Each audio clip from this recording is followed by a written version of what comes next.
AM 1260 KLYC. I'm Dave Adams, and we are going to give you a chance to listen to the candidates for Yamhill County Commission and Yamhill County Sheriff here on the radio. And if you miss those, you'll be able to go to either KLYC News Channel or go to our website and look for the podcasts of the interviews that we're doing, such as the one we're about to do with Mary Starrett, who is running for position 3, Yamhill County Commission. Again, you can go to our website, klyc.us, look for the Click Here to Listen Live link, and look for KLYC News Channel, and you'll be able to hear some of those interviews. Mary Starrett is in our studios right now via tape recording, and she is running for position 3, Yamhill County Commission. Mary, welcome to KLYC. Thank you so much, Dave. Happy to be here. So you've been in the race now for several months. What are you hearing from the people out there about what they want to see from the county commission? I'm hearing that people are concerned about the economy. They're concerned about jobs and how the county is going to respond to the fact that we need to retain the jobs that are here, the businesses that are here, to expand the businesses that are here, and to recruit new businesses. So I've been talking to a lot of businesses. I've actually gotten the endorsement and the support of some of the most respected businesses in Yamhill County. And I appreciate the work they're doing and the risk that business people take. You know, here at the station, business is predicated on hard work and taking a chance. So those who own businesses, those who are working for those who own businesses, know how fragile that can be. Our economy has to be, our climate has to be conducive to welcoming business, to nurturing business, because we can be as compassionate as we want to be with all the wonderful programs the county provides, but if nobody is paying for them, we can't do very much good. So as Reagan was fond of saying, and JFK before that a rising tide lifts all boats. Somebody's making money, they can afford to hire somebody else, and that person in turn can afford to buy a house, and that person in turn can be going to the dealership and buying a new car. It really does affect the whole county economy, excuse me, based on how the economy is going. So I've been talking to business people, and I've been asking them one question, and that is, what would it take for you to hire one more person? And I think, wow, if every business owner in the county hired one more person, we could take a bite out of our unemployment problem. We also have to look toward bringing new industry here. So the business people and the people who live here are, by and large, concerned about the economy, and I believe that's got to be our number one concern. We need to be looking toward what businesses can come here. We've got an unprecedented opportunity with this precision agriculture, agritech, which is basically kind of space-age stuff. We've got automation and farm machines that replace the work of 40 workers, and we've got this unmanned aerial systems that can spot disease and drought. Not only can we add to our $2 billion agriculture industry by giving these types of technologies, making them available to our farmers, but also becoming the hub for that kind of research and development to actually be the go-to place, which we are on target for, of that brand new industry here in Yamhill County, and that is the use of unmanned aerial systems or automation in farming, and that's going to be huge in this part of the county. So everybody's concerned about the economy because it affects every area of our lives. So as we talk about existing businesses, obviously attracting new businesses and helping existing businesses are two of the things you would like to see happen. What can the county commission do to help existing businesses? You mentioned just a moment ago that you would like to be able to see existing businesses hire one more person. What can the county commission do? Obviously, you can't flip a switch and make more money come into their coffers, but is there anything that you can do to improve the climate to allow them to expand? Absolutely. I think we need to remind people that government produces nothing. Government creates nothing. The only ones who create and the only ones who produce are the private sector, and 98% of our businesses are small businesses, and those are every Fortune 500 company started out in somebody's basement or garage. So we've got to really, really throw out the red carpet for the startup businesses, for entrepreneurs, for private enterprise. And so the county commissioners can just allow this to be a climate that is conducive conducive to businesses wanting to come here. We're in competition with 35 other counties. So why would anybody come to Yamhill County? Come to Yamhill County other than we are known for being business friendly. The county commissioners can make sure that we retain that type of an environment here. Our economic development program is really getting kick-started. We're really starting to reach out and try to draw businesses to us. That being said, I think it's vital that the county commissioners acknowledge that without that eye toward a business-friendly environment, people are going to go elsewhere. So we look at things like how do we attract businesses? You attract businesses because you've got an affordable place to live. You've got livability issues, which we have. I mean, we have one of the most ideal locations in the country. Our climate, our industry, our agriculture, our livability, recreation, it's beautiful. We have a very engaged, benevolent, and service-oriented community, and we have typically had a county commission that has erred on the side of fiscal frugality. That could change in this election. We wind up getting people in there who are big spenders and increasing the size of government, then we're going to see businesses look elsewhere. So as a business owner myself, I think the bottom line is we need more business people in government, less government in people's business. So it's important for us to make sure the red carpet is rolled out and that we are nurturing and helping our business owners to expand and to retain their business here in the county. Are there specific programs? How do we do that? How do you create that kind of culture here from the county commission? Obviously, much of the policy is formed at the state and the federal level, but here at the county level, as we look at the nuts and bolts about how to do that, how do we do that? That is a wonderful question. Everyone can sit there and tell you, I want jobs, we're for jobs. Well, who isn't for jobs? That's like saying I'm for sunshine and air and water. What we need to do is be practical about how we want to do that. When you talk about the American dream, Yamhill County is the go-to county for that. If you want an example of that, take a look at our planning department. Our planning department has said yes to more people, and since economic development and land use are inextricably intertwined, you can't have one without the other. So if you have a county like Multnomah County or Clackamas County, which is always throwing up roadblocks to people who want to pursue their dreams regarding property or building their dream, you're not going to have this become the go-to place for business. But Yamhill County, through our planning department, which says yes, can do, will make it happen, will knock down the roadblocks, will take down the impediments, will facilitate people who come through our planning department. It's happening. So we already are that. We need to maintain that and really, pump the brakes and keep it going. Let's talk about public safety. Folks that live here in Yamhill County obviously have been hearing the news releases, reading the stories in the News Register, listening to the stories on KLYC about the Polk County Sheriff's Office. As of late last month, they were going to 10 hours a day for patrol deputies on the road. We talked to another county commission candidate who's running for office here in Yamhill County, who was doing a ride-along with a Yamhill County deputy, and they had to do a call into Polk County because there was no deputy there and no trooper there. So the question that I have is take a look at what's going on in Polk County and the need to provide protection to Yamhill County residents. Have you thought about, if our deputies are going into Polk County to cover their area when people are not available, what does that do for the Yamhill County public services budget or deputy sheriff's budget? It's a good question.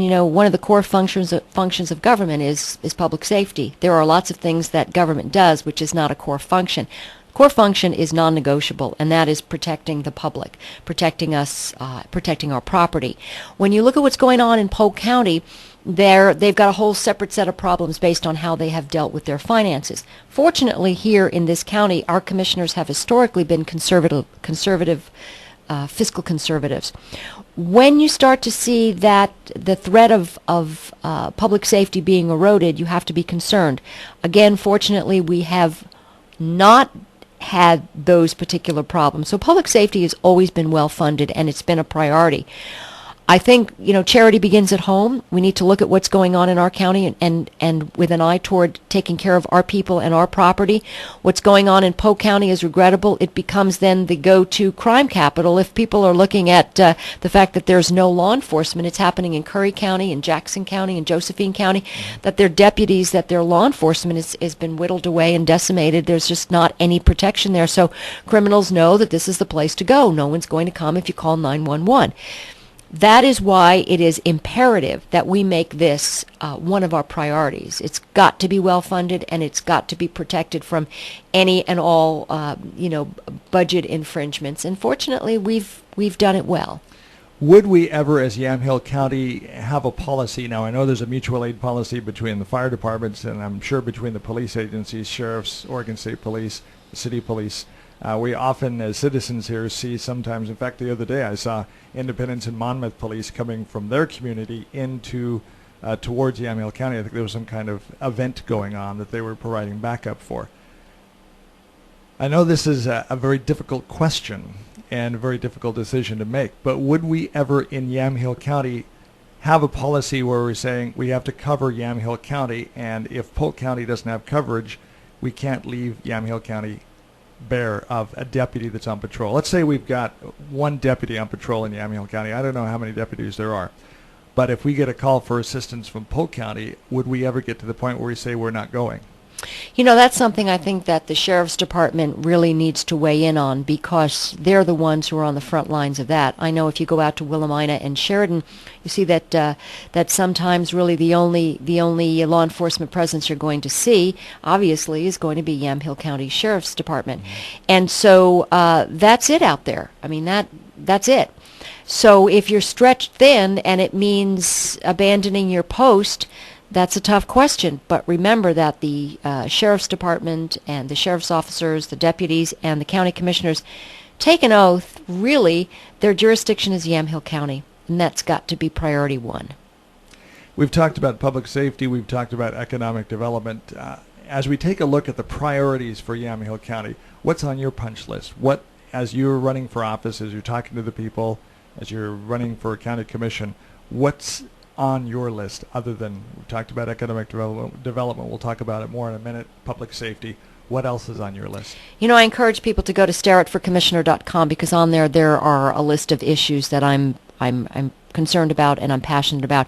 I don't think that anything is more important than economic development, because, as I said earlier, we cannot fund the programs that need to be funded if we don't have a strong economic base. We can talk all day long about the programs that need to be funded, but without taxpayer and without business base, none of that stuff is going to get funded. So while I believe that other issues are important, again, we've got to make that priority number one. The other thing that I want to talk about is the collaboration between the county and the community service organizations.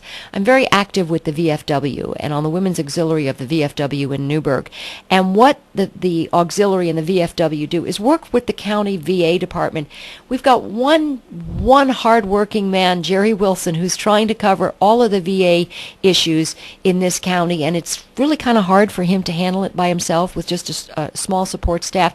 So what they need to do is to rely on the VFW to reach out to veterans and to be able to take care of some of those needs. So I'm saying county can't do it all, government can't do it all, but our service organizations can collaborate, as they have been doing beautifully and very generously in this community. I'm also involved with foster child adoptions, and I'm the mentor of a foster child in Newburgh. This is somebody who has interfaced with the law, has had to do community service. I take her to her probation officer on a weekly basis, and I think to myself, if this is one kid that I can keep out of the juvenile corrections department, how wonderful it would be if everybody could step into a mentorship role, and that would be one less kid we're going to see go into juvenile corrections. What would that, in terms of saving lives, in terms of somebody's life, but in terms of the cost that it would save the taxpayers? And really all it takes is the community getting involved, and maybe even 10 hours a month. That's all it would take. So we've got to work on that collaboration of our service organizations and our benevolent organizations. So you'd like to see that expanded. I was reading a story the other day. This is from a county outside of the state of Oregon, where there are a number of counties in the United States are facing the same financial dilemma that we are here in Oregon. And they are even going to the extent of having volunteers process evidence in criminal cases because they don't have the staff to do it themselves. And so they're reaching out and having volunteers do that kind of job. Do you think we'd ever come to that here in Yamhill County or in Oregon? Well, I don't know. I think the Sheriff's Department would be the first ones to weigh in on that, and that does not seem to me the kind of volunteer thing that first comes to mind. To me, that's something best left to those. When you're talking about whether somebody's going to be convicted or exonerated of a crime, I would not necessarily want to trust that to someone who's not an expert in that field. What I would really like to do is to see the volunteers step up in this county to help those who are developmentally disabled, the mentally ill, those who have chemical addictions, because as a community, we're dealing with family issues. Chemical dependence is something that affects one person who is an addict, either an alcohol or a drug addict, affects at least 10 other people. So if we can get people to step up on the community level and help with addictions, this is not something the county can do on its own. It requires everybody doing something, and then our community changes for the best. Obviously, in that example I used, one of the defense attorney would love to see that. He would blast all kinds of holes in it as far as in court. It's going to be real interesting to watch that and see if they do that and just what happens from that, just as one example. But what you're leaning towards, it sounds like, is mentors, volunteers, maybe people in the faith community to help people that have problems with dependency, drug addiction, and so on and so forth, to assist possibly those departments in Yamhill County, so all of that workload isn't having to be taken on by county workers. County cannot possibly take on that workload. But if you look at the number of faith-based or benevolent or community service organizations in this county that have vast amounts, look at YCAP, look at the American Legion or the VFW or the mentorship programs or the for instance, the food banks or the churches that provide a meal. You can find a hot meal virtually every night of the week in most of the cities here. Definitely in Newburgh, definitely in McMinnville. The guy was just at a recent benefit on Saturday night for the Gospel Rescue Mission, and when you look at what that organization does to bring people who have been considered hopeless and there's no way these people are going to recover, and you hear the stories of recovery and redemption, this is something that's done by a faith-based organization with the help of committed volunteers. So I'm convinced that community needs to step up, and that's really one of the reasons why Yamhill County is so special. As we're sitting here talking, one of the things that just comes to mind is Portland Mayor Sam Adams. Now, we're not related, and in some of the things that Sam has been involved in, I'm definitely not a supporter of his. But one of the things he did mention when he was here in McMinnville late last year was that agencies need to look at how to efficiently use dollars and to multitask dollars. In other words, make sure that a dollar being spent here has benefit in more than just one area, and look at ways of being extremely efficient in the use of money that's spent on behalf of the taxpayers as they're funding public services. Do you think that maybe we ought to look at, in Yamhill County government, as doing maybe an efficiency study and saying, okay, are we spending the money correctly, and is there a better way to do it?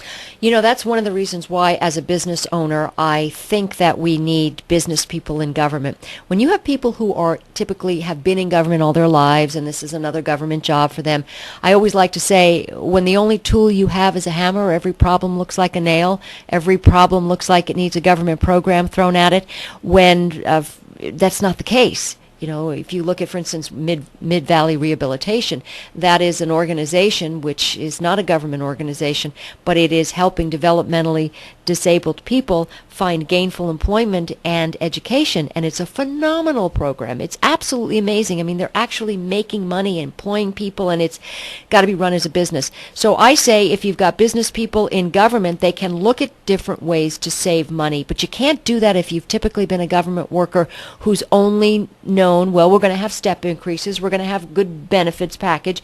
When you're in private industry, you know, you're the last one to take a paycheck sometimes. So I think that's what we need to look at, is more of a business approach in county government. That leads into my next question. And Wallace Bridge, you and I talked about this off the air. I've talked about it a lot. KLYC has taken a editorial position publicly, a stronger editorial position than I've taken on any issue in my broadcast career since 1978, that we support Wallace Bridge. One of the reasons we do that is because we had a discussion with the Natural Resources Conservation Service we looked at the story, we looked at the issues, we looked at the paper trail, we looked at least the documentation of the evidence presented. We went out on the property and looked at it.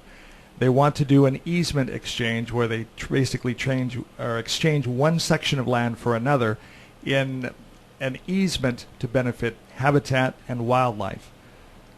As we looked at it, it looked like you could make this land swap without detriment to the environment or to the wildlife out there. We called and talked to the Natural Resources Conservation Service about it, and were simply told that it's not our job to promote jobs. It's just our job to promote the environment. Our response to that is, why can't we take a broad look at this and say, if it's worst case scenario, it's a break even for the environment, but it creates jobs in an area that needs to have jobs, why don't we do this? And we simply were told it's not our job. Now, when we go to the people in West Valley and present that with them, their answer is, well, that's the stupid federal government. It's a bad decision, but I can't do anything about it. First of all, Wallace Bridge. Do you support Wallace Bridge? I do support Wallace Bridge. That could be such a game changer out here in our county and in Willamina area. Actually, the whole county would benefit from it, even though it would typically be outside of our county boundaries. But the economic impact would be, we're talking about an internationally known destination, and some of the different aspects of Wallace Bridge, and it being a world-class equestrian facility with the implication that we could perhaps have Olympic events out here, would provide jobs. It would be one of these places where recreation and allowing kids to learn equestrian skills. You just couldn't put a dollar figure on the benefit that this would bring to our county. Unfortunately, we have a heavy-handed federal government and state government when it comes to land use, and unfortunately, people's livelihoods are being affected. I'm not surprised by this decision. I'm disappointed.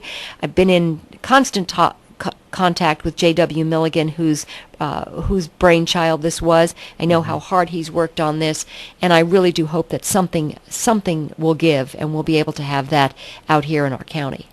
Just before this interview, we did get an email from J.W. Milligan that they are actively looking for other sites.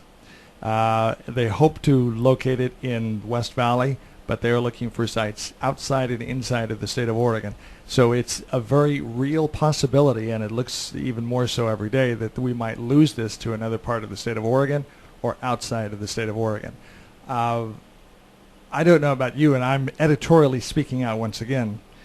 That bothers me a little bit, that we have a federal government that have tunnel vision, and this is our job, and we're not taking a broader look at this, even though they do have rules that they have to work with. We need jobs, and we need infrastructure, especially Polk County, that can be taxed to provide income to that county, which could benefit Yamhill County, i.e. our deputies aren't having to go over there and provide response for 911 calls because there's no deputy on patrol. We point to this as a classic example of a government not responding well and not looking at the big picture. So this was a very interesting story, and we got very involved in it, not personally, but we just looked at what's going on in the economy in West Valley, this project, and what was stopping this project. And we got concerned enough that we started an editorial campaign and petition drive at the radio station to say, folks, we need to look at this. There's a very real possibility we might lose it. Oh, I think that's by design. I think if you look at what the federal government's position is on land use, it's not conducive to growth. And especially here in Oregon, we have the most restrictive land use laws in the country. We were supposed to be the model for how to do land use, and so far, every other state in the country has decided they're not following our lead. We are the only ones. Very restrictive land use, and our federal laws are even more restrictive. So I'm not surprised. I actually would have been surprised if it had come any other way, but I would like to see them find another location here in the county, because that would be, as I said, a game changer economically for Yamhill County. We talked about the game changer earlier on in the interview, precision agriculture. I don't know if you've seen some of the devices that they display. It's fabulous to watch these devices right in front of you, you know, lifting off. I saw them at the parking lot at the fairgrounds, and see what they can do, and the data that they bring back about drought and insect infestation simply from flying over a field. Is it a possibility we could have some of these items researched, built here in Yamhill County? That's the plan. First of all, we need to become, and I think we're working in that regard, work to become the hub for that research and development, and also the manufacture of the prototypes for precision agriculture. There is no other county that has everything in place for this to become a possibility. So that's why I'm very excited about our economic development program and Jeff Lorton, who have worked really hard to bring precision agriculture to our county. And when you've seen it in action, it's spectacular. Other things that you want to talk about. Why should people vote for Mary Starrett for county commissioner? I always tell people, when you put a new set of eyes on something other than that same old rote government response to everything, you know, again, as a business person, I look at budgets differently. I look at having to make ends meet without taxpayer money. So I believe that fiscally, as a fiscal conservative and as a business owner, I bring to the county an ideal of fiscal responsibility and frugality. I think that's got to be maintained. The other thing I want people to understand is that my wide range of experience, 25 years in television and radio, as an investigative reporter, I was always looking for the backstory, always looking for the information that needed to get out there, and didn't just take somebody's answer as the pat answer. I was always looking for what was really going on, and I'd like to bring that information to the taxpayers. I consider myself, as a county commissioner, I would consider myself the eyes and ears of the taxpayer. That it's one thing to read the newspaper and see, well, this is going on at the county. It's another thing to have somebody in there who considers themselves the link between the taxpayer, who has the taxpayer's back, and who's always raising their hand saying, oh, wait a second, something here isn't right. Let's bring this out. And I believe sunshine is a great disinfectant, and all of this information needs to be brought to people. And I know with my wide range of experience that I would be the person who could do it.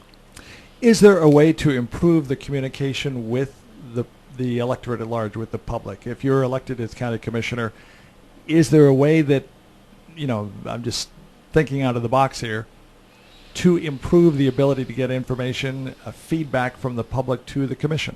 You know, during this campaign, I've spent my days visiting with department heads, sitting down, talking to them one-on-one, every department from the administrator all the way to juvenile corrections, and everything in between, to find out how each department works. I would love to be able to provide an opportunity for everybody to do something like that and find out up close and personal how county government works, where the money's going, down to the nickel, and who the players are in county government. Who are the people in public works, in roads? You know, go meet with John Phelan in the road department, find out why your road isn't being fixed and someone else is. There's a whole formula for that.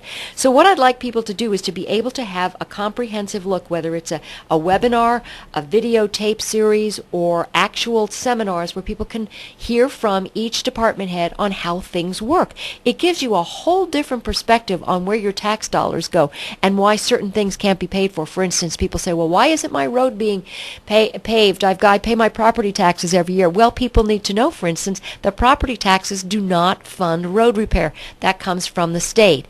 And so there really isn't any leeway there. So let them get an opportunity to find out. Perhaps have the commission meetings at night in different cities so people can come and listen to them.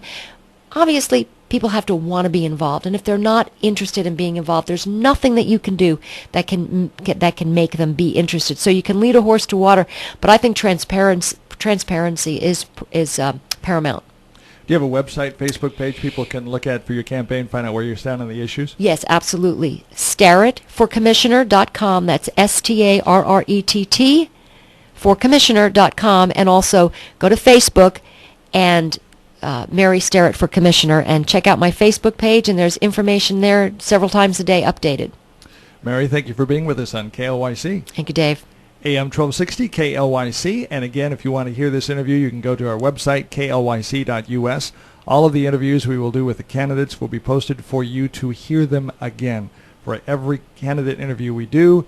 If you hear the tail end of it, you want to hear it again, you can find it at KLYC.us. I'm Dave Adams, AM 1260 KLYC.